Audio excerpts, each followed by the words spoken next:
నమస్తే, నేను doctor MSS Mukherjee. చిరుధాన్యాలు అనేవి చాలా ఇంపార్టెంట్ అనేది మనకందరికీ తెలిసిందే. అయితే మిలెట్స్ గురించి సైంటిఫిక్ ఇన్ఫర్మేషన్ ఏముంది, మనం మిలెట్స్ని ఏ రకంగా తీసుకుంటున్నాము అనే విషయాల్ని, ఏ రకంగా తీసుకోవాలి అనే విషయాలను చూద్దాం. చాలా మార్పు వచ్చింది మిలెట్స్ అనే విషయంలో. 1960 ముందు ఆల్మోస్ట్ 40% వరకు మన కన్సంప్షన్ మిలెట్స్ ఉండేది. ఆ తర్వాత గ్రీన్ రెవల్యూషన్ వచ్చి రైసు వీటు అనేది రెండే మనకి, వరి ప్లస్ గోధుమ, ఈ రెండింటి మీదే కాన్సన్ట్రేషన్ ఎక్కువైపోయి కల్టివేషన్ కూడా తగ్గిపోయింది. దాంతోపాటుగా పబ్లిక్ డిస్ట్రిబ్యూషన్ సిస్టంలో మొత్తం మనం మిలెట్స్ ఇవి లేకుండా, ఎయిదర్ గోధుమ కానీ లేకపోతే రైస్ కానీ ఈ రెండే ఇవ్వడం మొదలుపెట్టారు. దాంతో మనం స్లోగా మిలెట్ కన్జంప్షన్ తగ్గిపోయింది. ఒకప్పుడు 40% ఉన్నది, ఇప్పుడు అర్బన్ ఏరియాస్లో ఇండియాలో చూసుకుంటే కేవలం 10% కన్నా తక్కువగా ఉంది మనకి మిలెట్ కన్జంప్షన్. మిలెట్స్ అనేవి ఎందుకు మంచిది, అవి ఎందుకు తీసుకోవాలి, ఏ రకంగా తీసుకోవాలి అనేది చెప్పడమే, దాన్ని డ్రైవ్ చేయటమే ఈ వీడియో సారాంశం. మీకు గనక వీడియో నచ్చినట్లయితే లైక్ చేయండి, షేర్ చేయండి, ఈ ఛానల్కి సబ్స్క్రైబ్ చేసుకోండి. మిలెట్స్ ఎందుకు మంచిది అనేది మనం సైంటిఫిక్గా చూసినట్లయితే, మిలెట్స్లో లో గ్లైసిమిక్ ఇండెక్స్ అని ఉంటుంది. గ్లైసిమిక్ ఇండెక్స్ అంటే ఏంటి, మనం తిన్న ఆహారం తర్వాత ఎంత ఫాస్ట్గా బ్లడ్లో షుగర్ పెరుగుతుంది అని. అంటే మిల్లెట్స్ రైస్ కన్నా స్లోగా షుగర్ని రిలీజ్ చేస్తాయి అన్నమాట. దానివలన షుగర్ ఉన్న వాళ్ళకి కానీ, ప్రీ డయాబెటీస్ ఉన్న వాళ్ళకి కానీ బెటర్ అవుతుంది. ఇన్సులిన్ సెక్రీషన్ తగ్గుతుంది. తద్వారా షుగర్ లెవెల్స్ కూడా ఒక్కసారిగా స్పైక్ కాకుండా ఉంటాయి. అంతేకాకుండా వరితో కానీ గోధుమతో కానీ పోల్చుకుంటే మిలెట్స్లో హై ఫైబర్ కంటెంట్ ఉంటుంది. 2 నుంచి 3 రెట్లు ఎక్కువగా ఫైబర్ కంటెంట్ ఉంటుంది రైస్ కన్నా. అందువల్ల మీకు డైజెషన్ బాగా ఇంప్రూవ్ అవుతుంది, మోషన్ ఫ్రీగా అవుతుంది, బరువు తగ్గడానికి పనికొస్తుంది.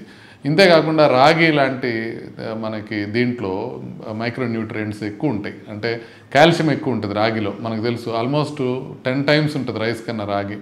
అట్లాగే జొన్నల్లో కూడా ఐరన్ కానీ, మెగ్నీషియం కానీ, జింక్ కానీ ఉంటుంది. అట్లాగే గ్లూటెన్ ఉండదు. చాలామందికి గ్లూటెన్ సెన్సిటివిటీ ఉంటుంది. ఆ గ్లూటెన్ సెన్సిటివిటీ ఉన్న వాళ్ళకి కూడా మిలెట్స్ అద్భుతంగా పనిచేస్తాయి. దాంతోపాటుగా మిలెట్స్ క్లైమేట్ రెసిస్టెంట్ క్రాప్స్. అంటే రాజస్థాన్లో కూడా మిలెట్స్ బ్రహ్మాండంగా పండుతాయి. మన తెలంగాణ, ఆంధ్రాలోనే కాకుండా రాజస్థాన్లో కూడా చిరుధాన్యాలు అనేవి అంత బాగా పండుతాయి కాబట్టి ఎక్కువ పండించుకోవచ్చు కూడా. ఎలా వాడుకోవాలి రైస్ని, మిలెట్స్ని అని అంటే, రైస్కి సబ్స్టిట్యూట్గా వాడుకోవచ్చు. అంటే మనం జొన్నన్నం తినేవాళ్ళు ఉన్నారు, రాగులు తినేవాళ్ళు ఉన్నారు, సజ్జ రొట్టెలు తినేవాళ్ళు ఉన్నారు. ఇట్లా మనం ఆ రొట్టెలు కానీ లేకపోతే రైస్కి బదులుగా కానీ మనం వాటిని సజ్జలతో కూడా అన్నంలాగా వాడుకుంటారు. అట్లాగే రోటీ చేసుకోవడానికి మీకు తెలుసు అందరికీ చాలా బాగుంటుంది. జొన్న రొట్టె తింటే అద్భుతంగా ఉంటుంది, వేడివేడిగా జొన్న రొట్టెలు తింటే. అట్లాగే మనం బ్రేక్ఫాస్ట్కి తినేటప్పుడు కూడా రాగి పౌడర్ తీసుకొని దాన్ని దోశల్లో కలుపుకోవచ్చు, ఇడ్లీలో కలుపుకోవచ్చు, జొన్న పౌడర్ కూడా కలుపుకోవచ్చు, ఉప్మాలో కలుపుకోవచ్చు. అట్లాగే రాగి మాల్ట్ చేసుకోవచ్చు. చాలామంది రాగి మాల్ట్ చేసుకుంటారు. ఇది కాల్షియం రిచ్ బ్రేక్ఫాస్ట్ కింద పనిచేస్తుంది. ఇక ఇప్పుడు ఏంటంటే ఇంకా కొత్తవి వస్తున్నాయి. ఇంకా బిస్కెట్స్లో వేస్తున్నారు, లేకపోతే కుకీస్లో వేస్తున్నారు. ఇట్లా వేసి దాని గురించి కూడా ఒక చిరుధాన్యాలతో కూడిన వంటకాలను తయారు చేస్తున్నారు. ఇంకా బెటర్గా తయారు చేసుకోవాలంటే సాలెడ్స్లోను, చాట్స్లోను మనం ఇది కనుక యాడ్ చేసుకున్నామంటే ఒక చిన్న క్రంచీ టేస్ట్ వస్తుంది.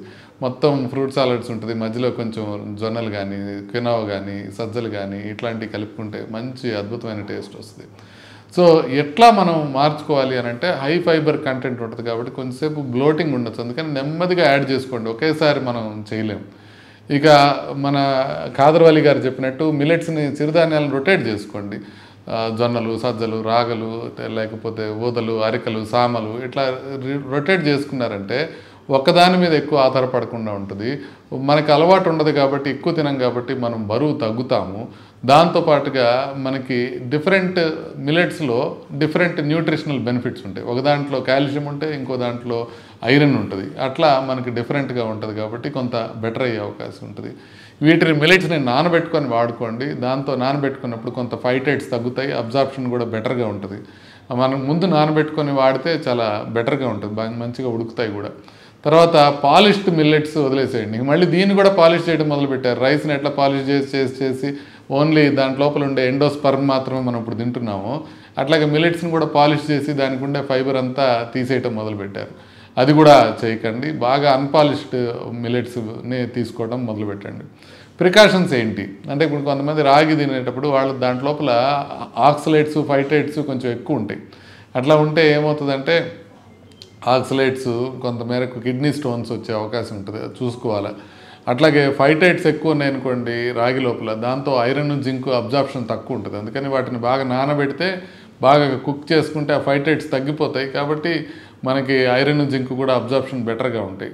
అట్లాగే దీంట్లో మనం సజ్జలు తీసుకుంటే సజ్జలతో కొంతమందికి థైరాయిడ్ డెఫిషియన్సీస్ రావచ్చు. అందుకనే సజ్జలు మాత్రమే తినకూడదు. రాగులు, సజ్జలు, ఊదలు, అరికలు ఇట్లా మార్చుకుంటూ తిన్నామంటే థైరాయిడ్ ప్రాబ్లం ఉండే వాళ్ళకి ఉండదు. సజ్జలు థైరాయిడ్ ప్రాబ్లం ఎక్కువ ఉండే వాళ్ళకి కొంచెం మనం ఐడిన్ స్టేటస్ అది చూసుకోవాలి. కొంత గ్యాస్ ఎక్కువ ఉండే వాళ్ళకి దీంట్లో ఫైబర్ ఎక్కువ ఉంటుంది, రెసిస్టెంట్ స్టార్చ్ ఎక్కువ ఉంటుంది. కాబట్టి మిల్లెట్స్లో కొంచెం గ్యాస్ ఎక్కువ ఉండొచ్చు. అందుకని ఒకేసారి ఎక్కువ మీరు తీసుకోవడానికి ప్రయత్నం చేశారంటే మీరు తీసుకోకుండా ఈ మిల్లెట్స్లో ఏదో ప్రాబ్లం ఉందని అనుకుంటారు. మిల్లెట్స్లో ప్రాబ్లం లేదు, మనం తీసుకునే విధానంలో ప్రాబ్లం ఉందనేది అర్థం చేసుకోవాలి. మిల్లెట్స్ అయినా సరే ఎక్కువ తీసుకుంటే ప్రాబ్లమే అనేది మనం అర్థం చేసుకోవాలి. చాలామంది నాకు పేషెంట్స్ వచ్చి చెప్తా ఉంటారు తెలంగాణ నుంచి, సార్ నేను 4 జొన్న రొట్టెలే తింటున్నాను డిన్నర్కి, నేను బరువు తగ్గుతలేనని. అంటే 4 జొన్న రొట్టెలు తింటే బరువు పెరగకుండా తగ్గదు ఉండదు కదా. జొన్న రొట్టెలు కూడా తెలంగాణలో మంచి సైజులో ఉంటాయి. కాబట్టి 4 జొన్న రొట్టెలు తింటే బరువు పెరిగే అవకాశం ఉంటుంది కానీ తగ్గే అవకాశం ఉండదు. కాబట్టి మీరు ఇవైనా కూడా కొద్దిగా రీజనబుల్గా తీసుకోవటమే బెటర్. కొన్ని ఏమంటే కొంత పౌడర్ ఫామ్లో కొంత అడల్టరేటెడ్ వస్తున్నాయి, కొంత పెస్టిసైడ్స్ కలుస్తున్నాయి, కొంత హెవీ మెటల్స్ కూడా కలుస్తున్నాయి. అందుకని ప్రాపర్గా ఎక్కడ కొంటున్నారో చూసుకొని కొనుక్కోండి. ఇంకా రైతుల దగ్గర నుంచి కొనుక్కుంటే చాలా మంచిది. అట్లాగే ఈ టేస్ట్ కానీ టెక్స్చర్ కానీ ఇది కొంతమందికి పడకపోవచ్చు. అలాంటి వాళ్ళు ఇంకొకటి తీసుకోవచ్చు. ప్లస్ ఇంకా కొత్త కొత్త రెసిపీస్ తయారు చేసుకోవచ్చు. మిల్లెట్ దోశలు చేస్తున్నారు, ఇప్పుడు బాగానే ఉన్నాయి, చక్కగా ఉన్నాయి. నూనె ఎక్కువ వేయకపోతే మిల్లెట్ దోశలు బాగా తినచ్చు.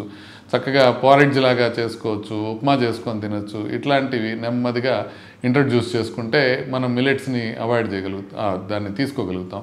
ఇక అవాయిడ్ చేయాల్సింది ఏంటి, మిల్లెట్స్లో అవాయిడ్ చేయాల్సింది ఏంటంటే ఇప్పుడు డీప్ ఫ్రైడ్ మిల్లెట్ స్నాక్స్ వచ్చేసినాయి, మిల్లెట్ మురుకులు వచ్చినాయి. దీంతో పకోడాలు చేస్తున్నారు, జొన్నలతో రజ్జలతో రాగి చిప్స్ చేస్తున్నారు. ఎప్పుడైతే డీప్ ఫ్రై చేస్తున్నామో దాంట్లో కూడా యూజ్ చేసిన ఆయిల్ రీయూజ్ చేస్తున్నామో దానికి ఉన్న బెనిఫిట్స్ అన్నీ పోతా ఉన్నాయి. మిల్లెట్ బిస్కెట్స్, మిల్లెట్ కుకీస్ తిన్నారనుకోండి, దాంట్లో ప్రాసెస్డ్ పామ్ ఆయిల్ ఉంటుంది, షుగర్ ఉంటుంది, రిఫైన్డ్ మళ్ళీ ఇది కూడా వేస్తారు. అంటే కొంత మిల్లెట్ అని రాసి దాంట్లో ఒక 10% మిల్లెట్ ఉంటుంది, మైదా 90% ఉంటుంది. అలాంటివి తినబాకండి. అలాంటివి తినడం వల్ల ప్రాబ్లం వచ్చే అవకాశం ఉంటుంది. మళ్ళీ ఇన్స్టెంట్ ఉప్మా ప్యాకెట్స్ వస్తున్నాయి, మిల్లెట్ పోహా ప్యాకెట్స్ వస్తున్నాయి. ఈ ఇన్స్టెంట్ ప్యాకెట్స్ని కొంతవరకు అవాయిడ్ చేయండి. ఎందుకంటే దాంట్లో హై ప్రిజర్వేటివ్స్ ఉంటాయి, సోడియం లెవెల్స్ ఎక్కువ ఉంటాయి. దానివల్ల ఫైబర్స్, న్యూట్రియంట్స్ తగ్గిపోయి సోడియం లెవెల్స్ ఎక్కువ ఉంటాయి అన్నమాట. అట్లాగే పిజ్జా బేసెస్ కానివ్వండి, నూడిల్స్ కానివ్వండి, ఇట్లాంటివి తయారు చేస్తున్నారు. ఇన్స్టెంట్ కుక్ మిల్లెట్స్లో కూడా మనకి పాలిష్డ్గా ఎక్కువ ఉంటున్నాయి అన్నమాట. అది కాకుండా ఇంకొకటి రాగి జావ కొంతమంది తాగుతారు. రాగి జావ తాగడానికి దాని లోపల ఒక 10 స్పూన్లు షుగర్ వేసుకొని తాగుతారు. అబ్బా భలే ఉంది, మనం హెల్దీ డ్రింక్ తీసుకున్నాం రాగి జావ అని. హెల్దీ డ్రింక్ కాదు అది, షుగర్ అంత వేసుకుంటే దాన్ని హార్మ్ఫుల్ డ్రింక్ అయిపోతుంది అది. కాబట్టి కొంచెం ఉప్పు ఎక్కువ లేకుండా, సాల్ట్ ఎక్కువ షుగర్ ఎక్కువ లేకుండా మంచిగా రాగి జావ చేసుకొని తాగండి. హోమ్ కుక్డ్ మిల్లెట్ కిచడీలు, పొంగళ్ళు, లేకపోతే వెజిటబుల్ పలావ్స్ లాంటివి తయారు చేసుకోవచ్చు. రాగి దోశ, జొన్న రొట్టె, సాంబార్తో దాల్తో తింటే బ్రహ్మాండంగా ఉంటుంది. అది కాకుండా ఇడ్లీ దోశలు వేసుకోవడానికి బ్రహ్మాండంగా పనిచేస్తున్నాయి మిల్లెట్స్. సో కొద్దిగా నానబెట్టి మీరు నెమ్మదిగా వండికి తిన్నారు అని అంటే స్లో కుకింగ్ చేయాలి. వీటిని ఫాస్ట్ కుకింగ్ చేయకూడదు. రైస్ లాగా వీటిలాగా కొంత టైం కేటాయించారంటే మీరు అద్భుతంగా మీ ఆరోగ్యం బ్రహ్మాండంగా పెరిగిపోతుంది.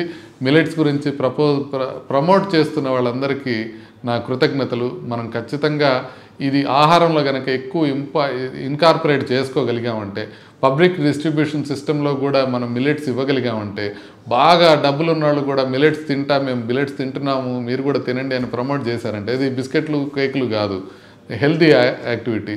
ఇంకా మిల్లెట్స్ అనేవి ప్రజల్లోకి బాగా వెళ్ళిపోతాయి. రైసు, రోటీ మాత్రమే కాకుండా మనం రైసును, గోధుమ కాకుండా చిరుధాన్యాలను తినడం మొదలు పెడితే ఇండియాలో ఆరోగ్యం లెవెల్స్ డెఫినెట్గా మెరుగుపడతాయి. నమస్తే.